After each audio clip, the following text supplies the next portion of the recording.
Hey y'all, welcome back to this week's episode of AMA Friday with Amy Miller, recruiting in yoga pants. We got the handy dandy whiteboard ready to go. I want to walk y'all through a specific topic that we haven't really touched on in the past, and that is, should I apply to multiple roles with the same organization? Some people will tell you no.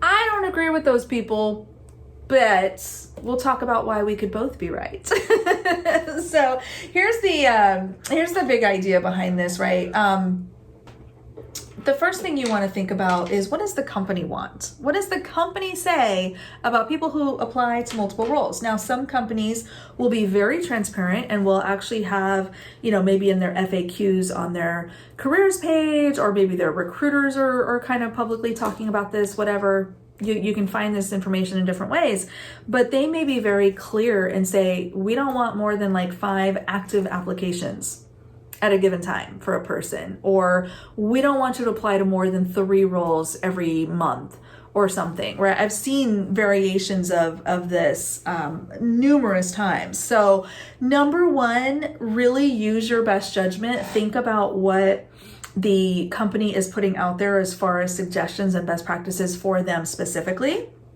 and follow those.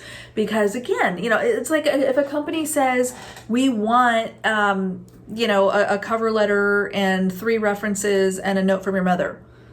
If you apply without those things, regardless of how we feel about them, we can agree that's crazy. But if that's what the company is saying they want and you're not providing that, that is a one-way ticket to reject, Phil. It just is.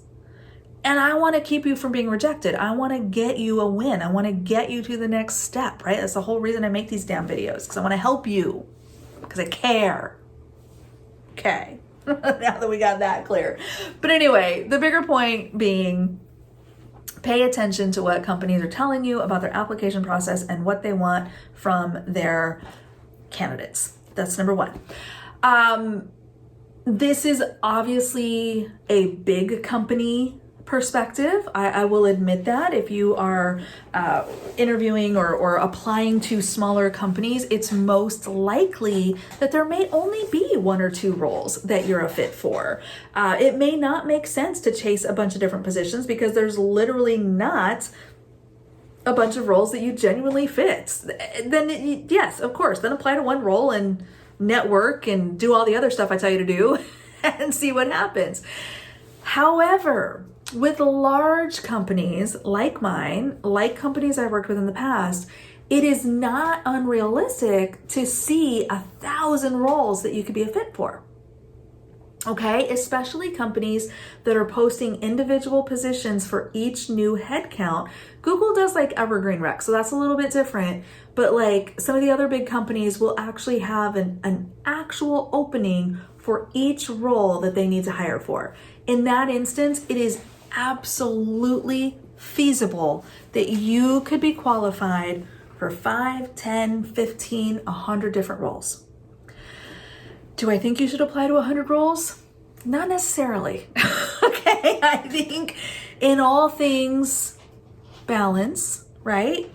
But I do also think that there is something to be said for applying to multiple roles if you are truly a fit.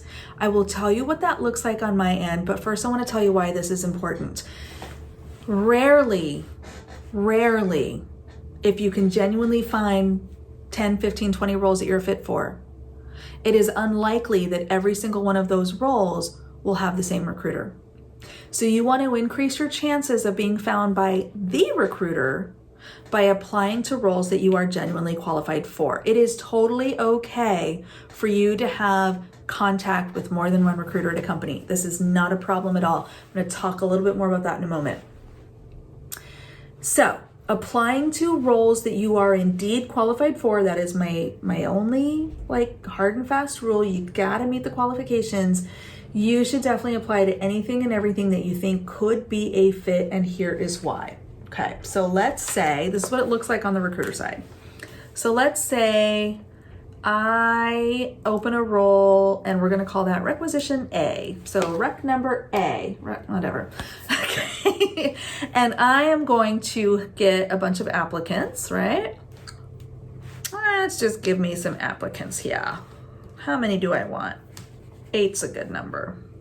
I have 8 applicants. Lucky me. 8 applicants. 8 people applied to my role. So all of these people, I go into my ATS and I click on, my requisition, and I see my 8 people.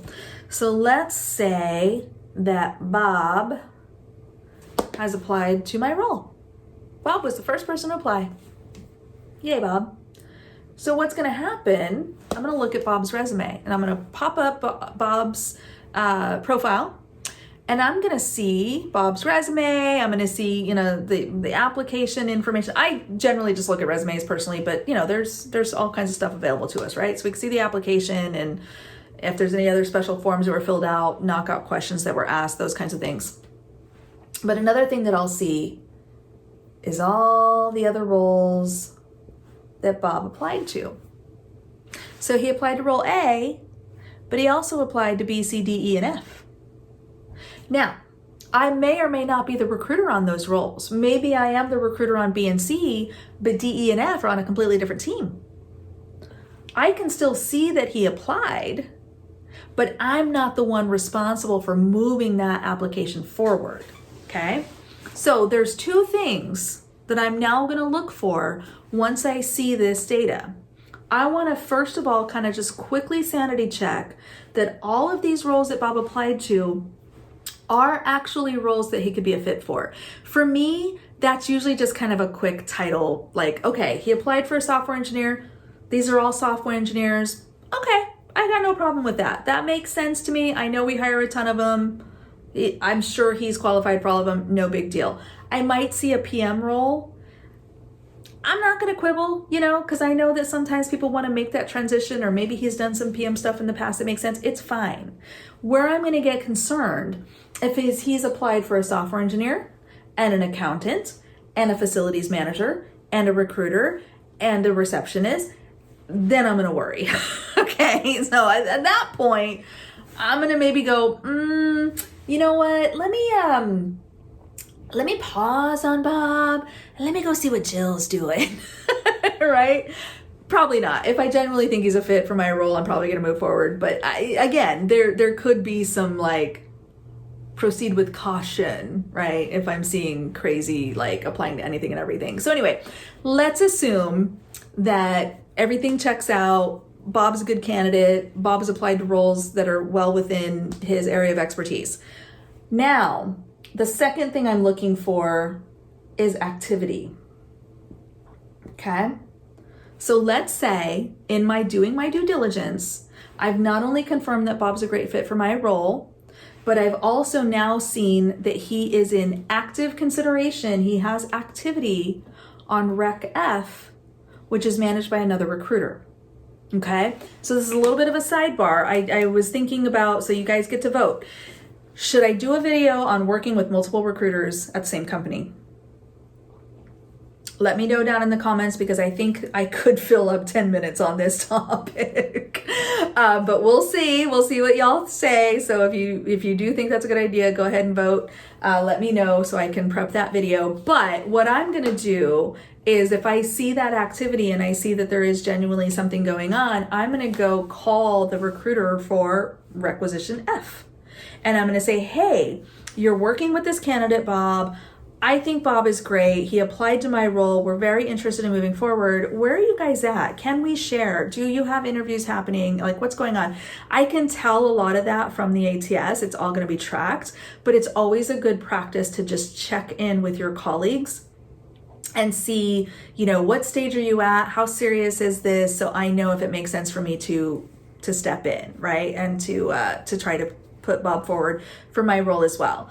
Here is the general guidance, and we'll dig in more next week if y'all want to. But the general guidance is we do what's right for the candidate. We take the candidate's preferences as our North Star, as our kind of number one focus. And then secondly, we look at what's the best fit for the company. So if we collectively agree that role F is actually better for Bob, I will probably graciously back out and let that continue.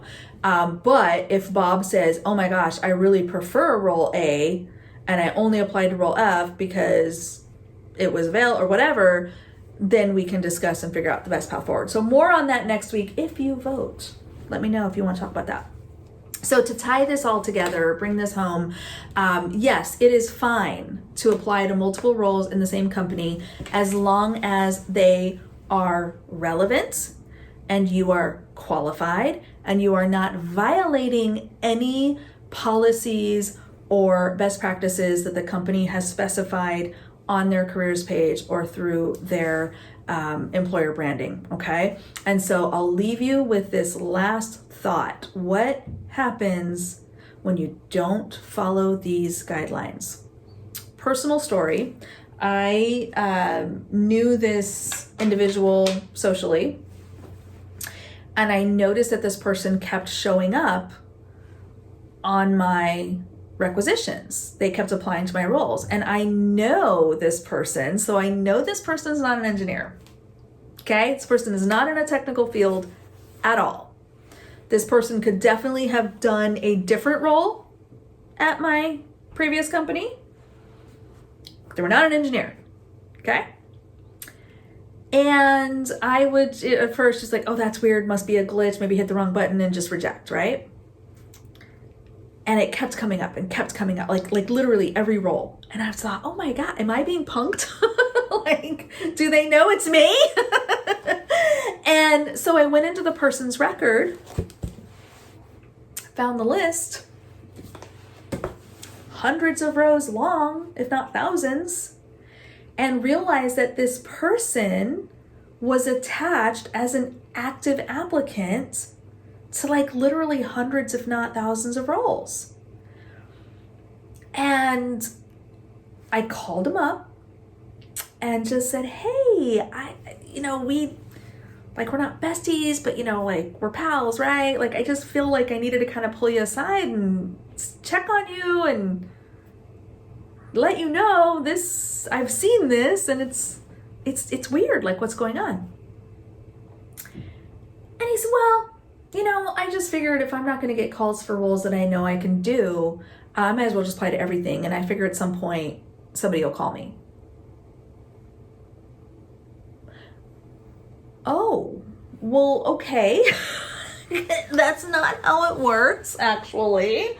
But that was this person's perspective, and I do understand the frustration. Like, I this is a legitimate question. I said, do you have a bot? Like, did you build a bot or something that like auto applies you to a bunch of stuff? Because I've heard of this. I've never seen it in action, but I've heard that such a thing exists. I don't know if that's true, but maybe it's an urban legend. Anyway, I asked this person, like, I know you're not technical, but like, did you get a developer to build you something? And he said, no. He goes, I just feel like if you're not going to call me for, this job, I'll just apply to everything. Like, I think the idea was that maybe he was going to wear us down. I don't understand it fully, to be honest. And I just said, oh, alrighty. Well, I'll leave you to it. I said, honestly, I think this goes without saying, I'm obviously going to have to continue to reject you on roles that I'm responsible for, because not an engineer. But thank you, and thanks for clarifying. So it was super awkward, and I felt really weird about it, but I also, that I wanted to share that as an example of just what does that look like? And it's not a great look, y'all. So there is a risk. I mean, again, if this person was just done with us and didn't care about being considered by this multinational corporation ever again in their career, okay. I mean, I'm not here to defend my previous employer. It's fine. You do what is in your own best interest. But for job seekers who think this stuff doesn't get seen, or that we're not onto it, or we're not going to catch it, think again, y'all, because it is very, very obvious, blatantly apparent to us when folks are kind of gaming the system, and it just doesn't end well. So anyway, that's all, just a little cautionary tale for you. So yeah, the short answer, yes, definitely apply to roles you're qualified for, apply to things that you think you really genuinely could do and would want to do. And if you want to dig into working with multiple recruiters at the same company, which can happen a lot in a lot of places, let me know down below and we will plan that video for in the near future. All right, hope that helps y'all, and we will see you next week.